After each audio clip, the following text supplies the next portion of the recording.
right here is The Bible Goes West by me, J.E. Tucker. Man, that's got a nice ring to it. I like the sound of my name, J.E. Tucker. It's like I'm tucking you in with just the essentials. Just Essential Tucker. Yeah, I like that. I'm gonna get that on a business card. Clarence, remind me to get that on a business card. Presented by Sex Black Comedy. Kill-ology of the West and the funeral of Jacob. Genesis 18. With all the bodies piling up, the clans of Jacob and Esau decided to record who shot who. The deaths were many and gruesome.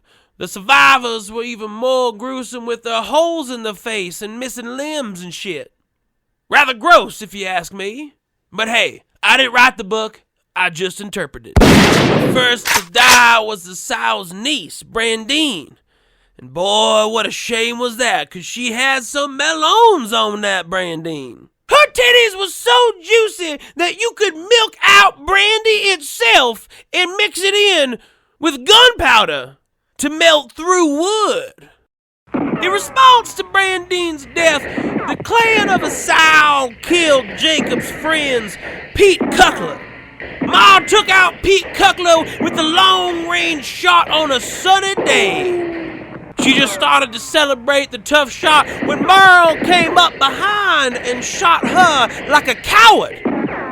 Like a little thin dick, no bald, tucked between your legs coward. Dire Betty enacted revenge upon Merl, but Gummy Sue evened the score with a slug from a shotgun. Numblehead Joe finished Big Head Todd, and Tiffany brought death to Designated Dorothy. Now, Heather avenged Big Head Todd, and Cody got Tiffany. Romeo and Juliet fell in love, but when the two families found out about their love, they ended up killing each other. Because of teenage angst or something stupid like that. I really didn't read the whole play, but it was long, had them weird words in it. I don't know. Then there was a short lull in the combat, during which bridges were built between the lands. They were almost complete when Jacob's bumbling grandson Jordan crashed his carriage into the bridge support, destroying all the good work. Taylor, main designer of the bridge, found Jordan and shot him dead in the street. Brittany, Jordan's wife, took up his gun and returned violence on to Taylor. This, of course, started the feud anew. The youngins now joined the fray. And I don't mean the shitty band that came out of Colorado. I do mean they joined in the action. Because the old men and women of Jacob and Esau were dead from old age and syphilis. Wesley was the first to strike. Filled with stories of bravery and action from his grandfather Jacob, he shot Rumor while Rumor was entering the general market on the Jacob side of town. Scout rushed to his brother, and with Rumor's gun, he got Wesley and his sister Cassidy. The smallest youngin' of Esau, Zoe, would not let this stand. And with her 4-year-old hands, she picked up cold iron and erupted it at Scout, hitting him square between the eyes. Chloe was Jacob's youngest youngin', and it was her job to take the fight to Esau's dog. And she did. The 3 and 4-month-old kid was a knife expert. She was as adorable as the Chucky doll. She stabbed Max real good. She also got the best of Hunter, then snuck into the rooms of Kendall, Noah, Satcher, Morgan, Kyra, Ian, Lauren, and Qbert, slashing them all to ribbons. Those curly ones that you see on the top of your presents, where they just pulled that ribbon down on them scissors and it curled up, that's what they all look like. That little slicer went up and down the ranks of Esau, until Esau created a super soldier of his own. Rubella Scabies was the little demon. She was not a fighter in the traditional sense, but deadly nonetheless. Phil attempted to kill her, but Phil started to cough badly. Soon blood flew from his lips and he fell unconscious and never woke. Birthday came into the room to see Phil fallen. He picked up the child and took him to the house of Jacob to use as ransom. Once Rubella Scabies was on the ranch of Jacob, a strange illness fell upon the range. Once Rubella Scabies was on the ranch of Jacob, the strange illness fell upon the range. Crystal Meth was the first on the ranch to die after Rubella's arrival. W died next and spread it to his lover, Incest.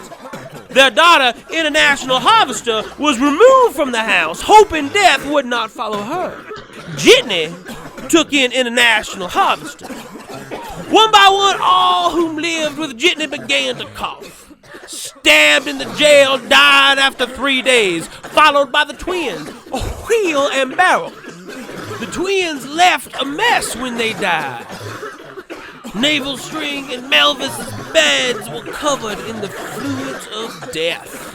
Their sometimes lovers, Mary Not Quite Right and Mary Zeke, tried to clean the mess, but developed a cough from the effort.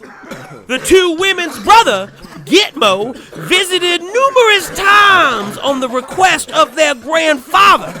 And this is how Jacob contracted the cough of death from his grandson and died in the tub, making a very, very gross, toxic human stew for his family to find in the morning.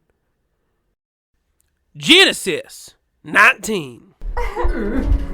The family of Jacob was devastated. The weapon of Esau had killed many. The fighting had stopped, and most could only muster the energy to mourn.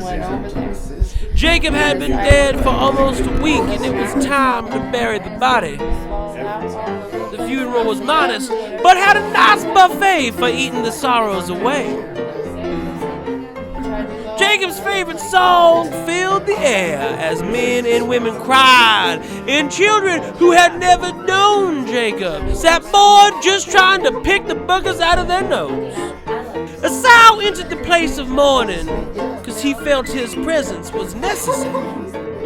However, the family of Jacob saw it otherwise. Sure, he was responsible for a great deal of murder, including the death of Jacob. But Judge God bless it, Esau was Jacob's brother, and he was going to be at his brother's funeral.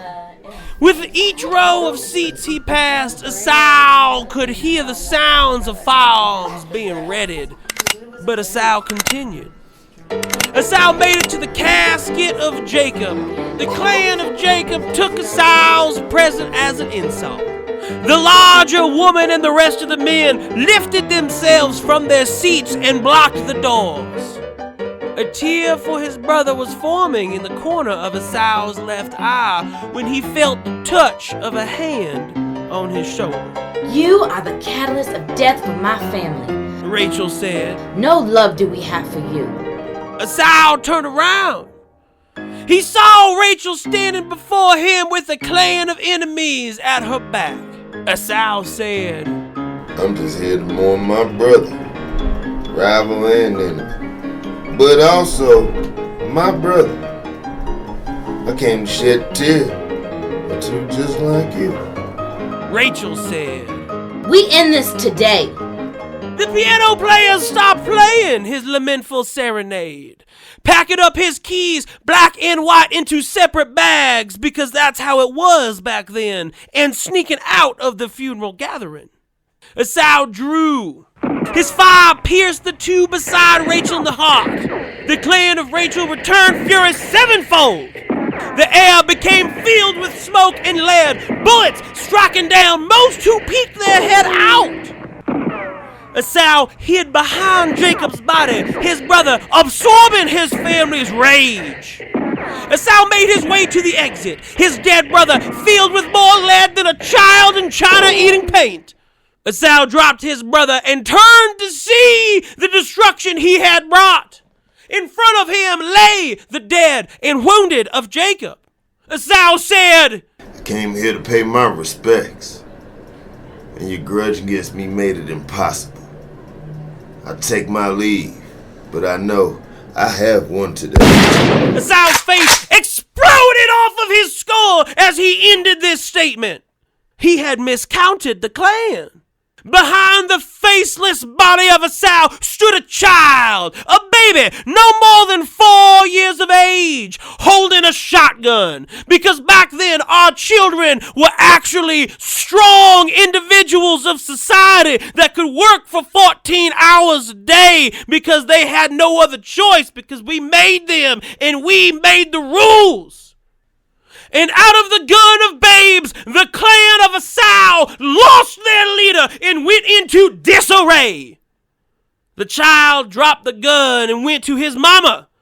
She was dead, but her purse was open. The young child went in and grabbed himself a handful of individually wrapped marzipan. His mama ain't gonna be saying no to candy today because it's baby's world from here on out. That one was a doozy. There's a lot of names in there that are killing each other in that one, Clarence. A lot of names. Well, I suppose we should go get some catfish. Presented by Sexbot Comedy.